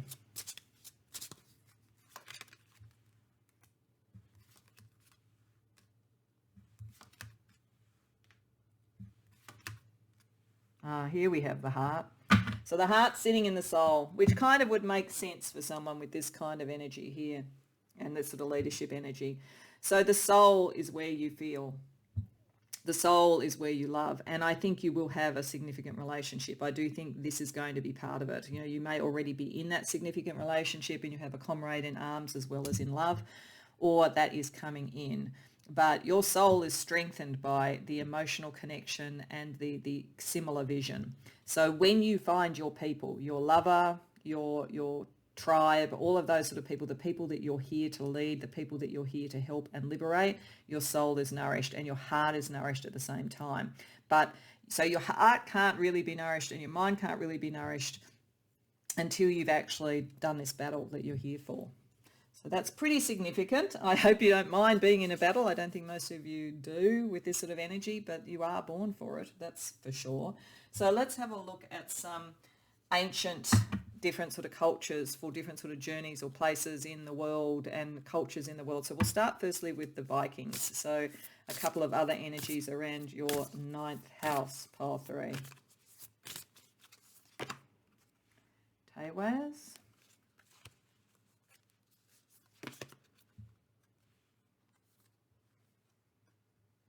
And Skadi. So Tewaz isn't particularly surprising because it's a rune that is about the spiritual warrior. So if you hadn't got that message already, pile 3, it's coming through from the sort of Nordic elements as well. And it is about the sort of warrior energy. It is about the sun god sort of energy, all of that kind of thing. So you definitely have it, and it has that divine masculine feeling about action. Action is important to your ninth house. So is clarity and honesty. Skadi is a goddess who looks after sort of honesty, knowing yourself, being frank and so forth. So it's very protective when you are honest and clear and true to yourself in what you do. So the thing I think that someone like you always has to deal with is that when you sort of go into the belly of the beast, you can end up reflecting the belly of the beast. But this, I think Skadi is here to keep you on the pathway and to keep you balanced so that you're always honest with yourself, and it kind of makes you unassailable, and it keeps your connection to the heart around you in terms of sort of spiritual energy. So let's have a look at what ancient Egypt could tell you about your ninth house, pile 3. Ra, creative power. There you see, Sun King. Wow, there's like some of you, like, I mean, I think at any level, all of you are going to be leaders, but there's a lot of energy, a lot of creative power around this. And the Osset Temple, sacred ceremony. So there's sort of something, there's something sacred about your life's journey. There's a sort of ceremony to it. You may even like to use rituals, ceremonies, and those sort of things to connect to your inner wisdom. And then we'll also get Celtic energy around you, because this is a sort of energy to ground it to the earth for you. Divination. Yeah, so like you may well be very good at divination. It may be worth using divination and so forth to get information and to ground and help to make the decisions and to see the patterns. You'd be very good at the patterns and the symbology and so forth in divinatory systems. And the Weaver's fate. Yeah, this is fate. This is destiny. There's no getting around it, pile 3. You are meant to do something in this world. And I think that the key thing for you is to balance, always to balance through your spirit, your heart in all of this, your emotions in all of this, to stay true to yourself and to your mission. Otherwise, I think you're pretty unstoppable. Let's have a look with the hard code oracles at relationships, career, and lifestyle, just for some very 3D elements of how this plays out for you. Time apart. Okay, so you may have met the person and you may not be with them at the moment, or it may be that you have a very strong love relationship and so forth, but sometimes your journey and your career and whatever your thing is means that you have to be able to stand times apart and so forth. This might be part of the balance, working out that kind of energy. In terms of career,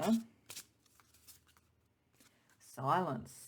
Okay, so many of you are going to be in environments where you need to be careful and judicious about what you say until it's time to speak your truth. And also, I think some of you, because you will be in leadership positions, you will probably hear and learn a lot of secrets. So it will be necessary to be silent and to be trustworthy around all of that. And then around lifestyle, obligation. Yeah, you have a sense of obligation because you do have a destiny. And that's I mean, like this, it's wonderful on many levels to have a destiny, particularly this type of destiny, to be a leader and so forth. That's a very colourful and interesting life, but it does bring with it an obligation. As they say, to those that much is given, much is expected. So you will have to balance that around your relationships, around when you speak and when you don't speak and so forth. Let's get some astrology energy around your very interesting ninth house. Trine. Some things will be easier than you think. We'll have a look at what the planets are there. Fourth house, maybe it will be easier to sort of find your home and settle in your home than you think. And maybe the relationship energy, even if you have to spend time away and travel for work, is going to be there. New moon, planting what you desire. So kind of building this is going to be part of it. You're at that stage at the moment in the fifth house, the connection to creativity and to romance. There's an important person connected to this in your life. Now let's have a look what the trine energy is. Trines are normally good, though they can be too easeful sometimes. So it just depends on what the planets are. So let's see what the planets are. Jupiter, so that's the great benefic. Jupiter and Pluto, wow, okay. So this is the transformative energy. You will benefit from lead out with be seen for transformation. The only thing is, as I say, sometimes when trines can make things too easy, you may sometimes find either within yourself or in others a sort of a battle between the need to transform and a sense of everything's fine, everything's nice. Why would you want to upset the apple cart? If you have a chart that has too many trines in it, sometimes it doesn't give you enough dynamic energy to achieve things. These are very sort of strong energies, but as I say, it's sort of like you wouldn't want Jupiter's sort of happiness to overtake when transformation was necessary. You also wouldn't want the change for change's sake to disrupt something that was working. So I think there's just that kind of balance that you need to bring your wisdom to, and again, balance your energy. So let's finish off with some Astro Chakra cards for you. So we have the Heart Chakra, the Crown Chakra, and the Root Chakra. Okay.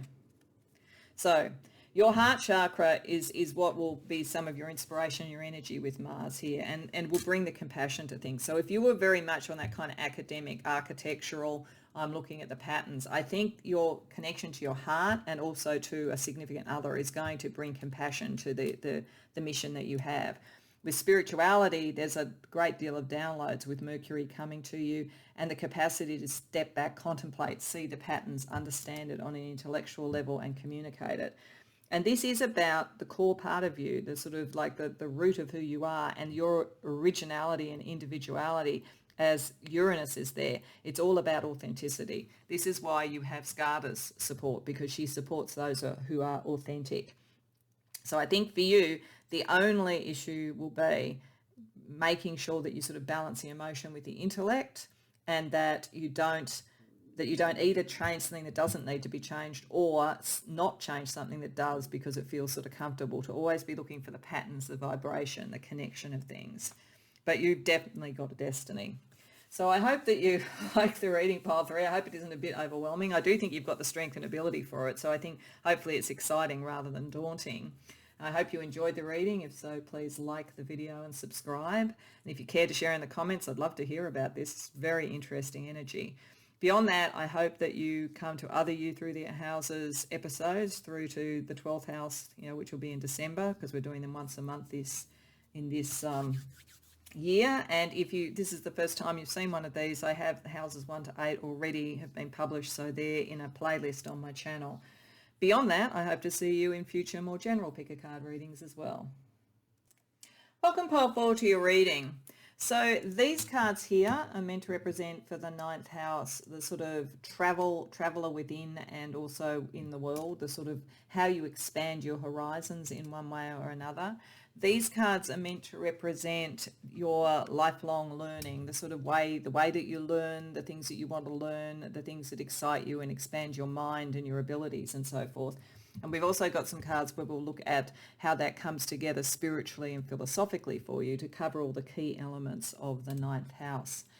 So there was one other reading in this group of readings that was about being a leader, and this one is as well too. That the difference, I think, with this one to the other, though some of you might have come to both and it might be a nuance on what you're doing potentially, it's that I think that you are a leader in what is new and what is inclusive in some way. Your journey, whether it's around the world, whether it is within, is about finding the unorthodox, the different, the diverse. You have a dream, literally, I think, of a world that is more inclusive and accepting and so forth. There is something about that. And looking at how power is distributed and values are distributed and resources are distributed in a way that is fairer. So if you were to travel a lot, I think that a lot of what you might travel is to sort of different and diverse cultures where resources are dealt with differently, or where you think that resources should be given. You could be very much a humanitarian traveller, someone who goes on sort of missions of some sense, that kind of thing. And if you aren't traveling in the world and looking at those sort of things from a cultural perspective and to learn about what is different and diverse and to be more accepting, then I think internally your journey is about that. I think that some of you may have come from very conventional or privileged sort of environments, and part of your dream journey is to expand beyond that and to see how to include everyone. There's a very, very strong social justice sense around this. So I think any expansion that you have, you feel should not be traditional, you feel should be more inclusive, and you think the values about how resources are distributed in the world should be shifted. You're very Martin Luther King, I have a dream, quite frankly. That's the energy around you. And how it manifests in what you put your mind to learning is, I think, how to be an influencer. So we have a queen bee here. So you could literally move into positions and learn how to be a leader. And I think if that was the case, you'd be a servant leader or something like that, someone who is looking after others and being very inclusive, as I say, very graceful, very able to deal with the backlash of the more conservative side of things and to learn about that and mediate it, and very quick and clever, able to deal with it. But I feel with Nostradamus here, there's a sort of like a divinatory, prophetic, you can see the weave of the world coming through, you see the patterns ahead of time and so forth, a kind of prophetic energy, but also an influential energy. Because Nostradamus was the astrologer and seer and mystic for royal families and so forth. So there is a sense of potentially influencing the power structures rather than necessarily taking on that role yourself. Though I think you understand it and you've learnt about it and you could do it if you needed to do it. But I feel like you have a mission, expanding your learning, expanding your philosophy that is broader than being in a position of power. It's more around influencing the direction of power and the direction of communication and collaboration across the world, across your community, whatever it might be. So let's have a look at what we have around spiritual energy. So spiritual and philosophical energy around your ninth house. Okay, yeah, you're definitely the influencer and the mediator. We'll get to that. Yeah, and the unifier. There you go. Resonant truth, yep. Muse, okay, all right. So, firstly, in terms of what you're seeking, using the Seeker Oracle around your philosophy and your belief structure and your spirituality, you want to be neutral. You don't want to have to take sides. You want to free the world in whatever form it is, like across the globe or just in your community or in your family or around your friends, from the sort of more orthodox and the more conservative and the more stagnant ways of looking at things. So you are about setting energies free and diversity free and being neutral, being graceful. Like, you're very good at this sort of stuff. You would be a natural mediator, a natural negotiator, a natural leader on that level. And as I say, an incredible influencer if you wanted. And some of you with Leo may well be quite dramatic in what you do. You might do it through creative arts. You might do it through social, media influencing or something like that.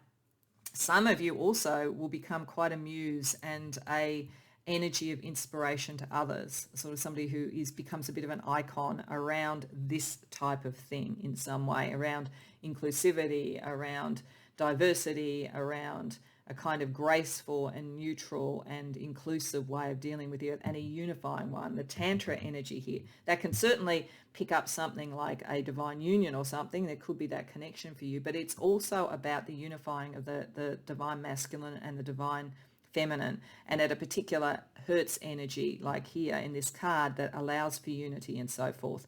So you're about including in unity in some way and about influencing with it. And your truth, your spiritual truth, is highly resonant because you come from a very genuine place.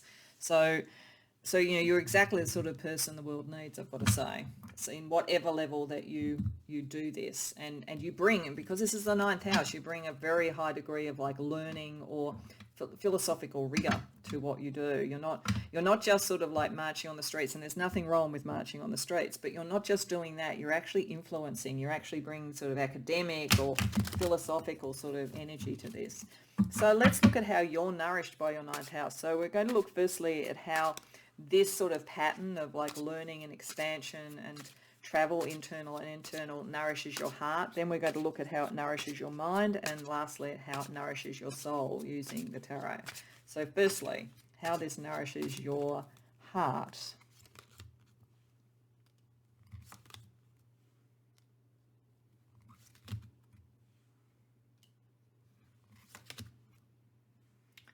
Okay. So your heart is very much nourished by breaking down any foundations that are either stuck and stale or that are not strong. You want to liberate people to feel and be accepted and so forth. Your heart, in fact, is broken by much of the world at the moment. But on the other hand, you have this sort of optimism and passion and drive to reconstruct in some way. So there's something quite transformative. So I feel the more that you break apart those things that are not materially working in some way, this is why the rulership in the second house is so important, and why how you travel and so forth is important to that. The more you do that, the more your heart is encouraged by that kind of sense of creative freedom and liberation and righting wrongs. So you're definitely a kind of an emotional spiritual warrior, if that makes sense. Let's have a look at how your mind is nourished by all of this.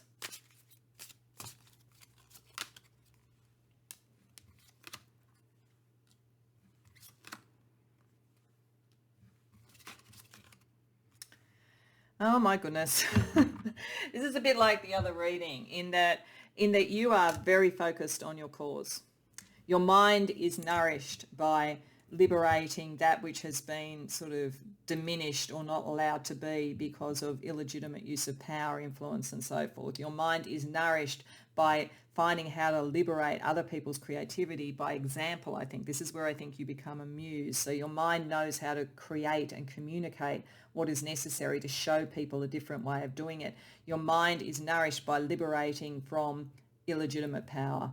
So in some form, you are, as I say, the influencer. Either you come in and you influence a ruler or a leader in such a way that old habits and old ways of doing things move aside. You become the muse to a new leader, like Nostradamus was to the Medici family, for instance. And therefore you do it that way by influencing what the ruler does, or you are using your kind of example and your learning and your mind to shift patterns that are too stuck and are illegitimate. So, like almost topple kingdoms. So you're either supporting kingdoms by making them more nuanced and more spiritually connected, or you're toppling kingdoms. So you could be Machiavelli or you could be a hostage negotiator, is what I'm saying. So then let's have a look at how all this nourishes your soul.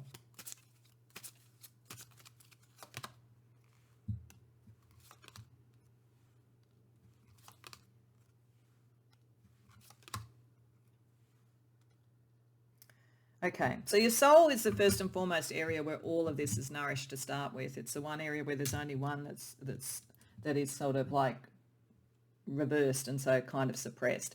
So in your mind and in your heart, there is a lot of the battle and a lot of what you want to do. In your soul, you have a real sense of connection to the world, and you're nourished by that, and probably by travel externally as well as internally, but reaching your influence across the world.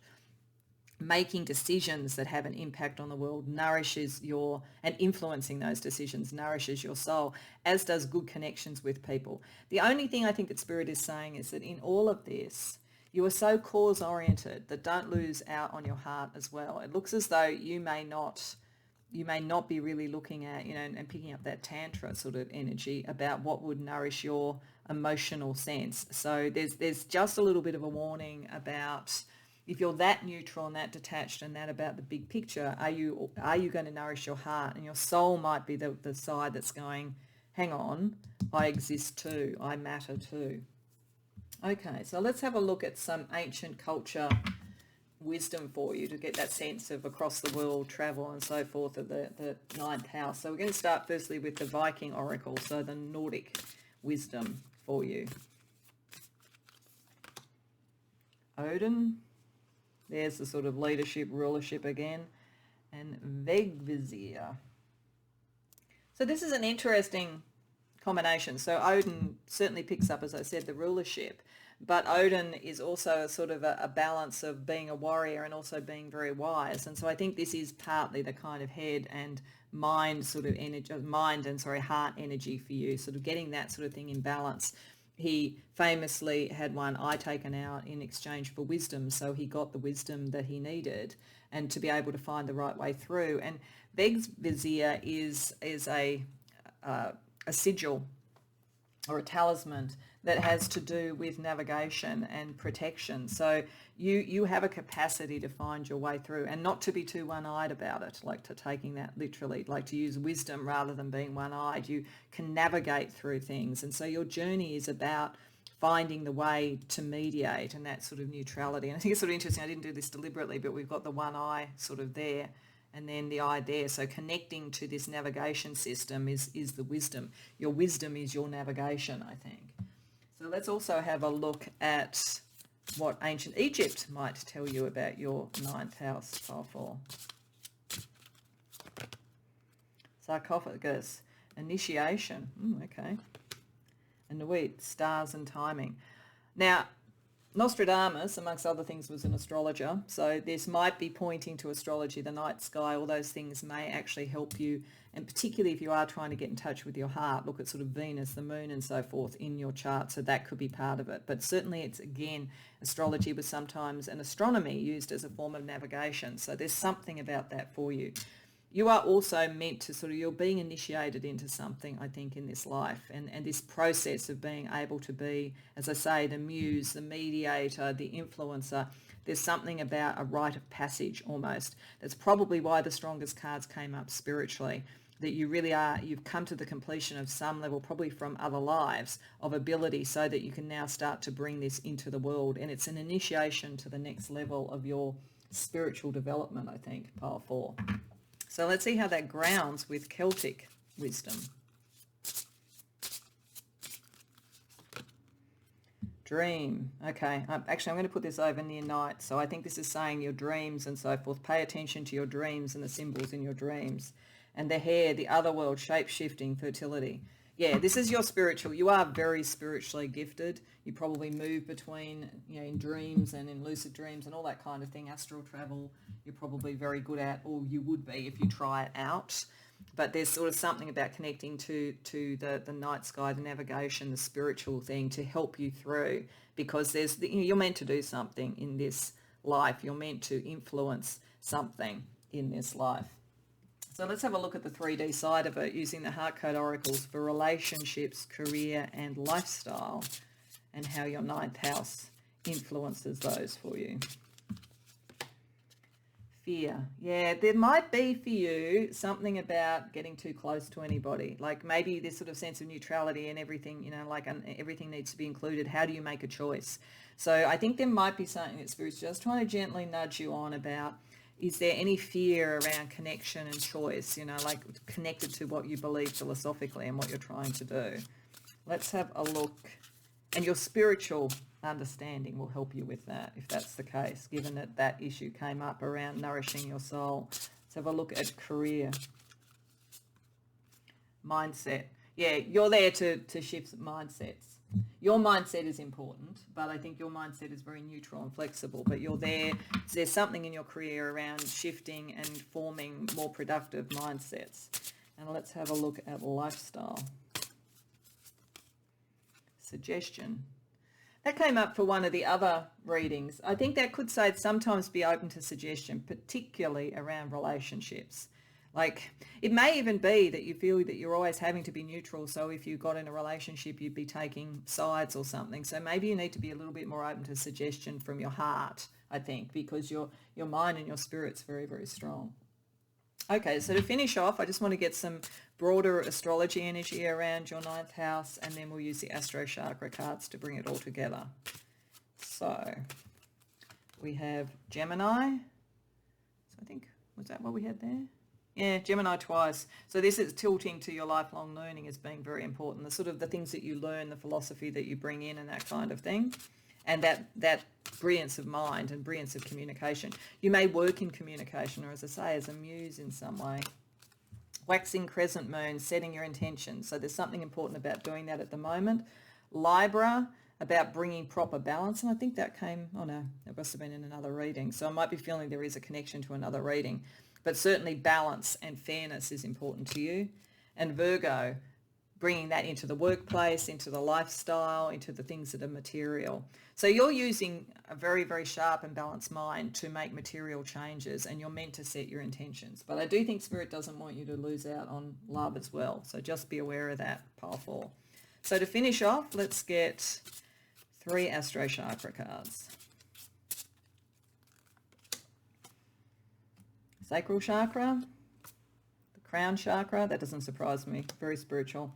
And the Heart Chakra, not forgetting love. So your creativity, your creative energy, a lot of your energy goes into Mars energy, your career energy around creating things, emotional balance. And it is important to be in balance and so forth. And I think you bring a lot of emotional balance to others, and that's part of what you create. But it is important for you as well.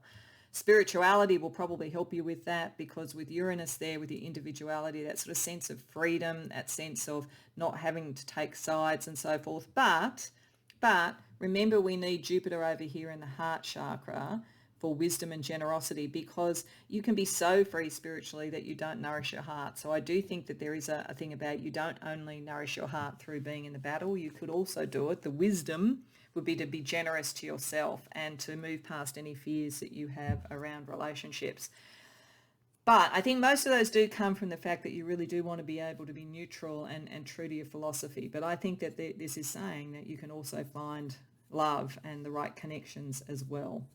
And I think many people would want to be a love person with you, or a part of your soul tribe, because the energy you have is really lovely. It's really caring and very inclusive, as I say. But don't lose your own happiness on that level in the cause, I think, is all that Spirit's saying. Beyond that, I hope that resonates for you, Pile 4. I hope you enjoyed the reading. If so, please like and subscribe. And if you care to share about it in the comments, I'd love to hear. I hope that I see you in future episodes of You Through the Houses. So we've still got the 10th, 11th and 12th houses to go over the next few months. And if this is the first one you've come to, there are houses 1 through to 8 already in a playlist available now. So if you like this one, you might want to check out some of the other houses and how they operate for you.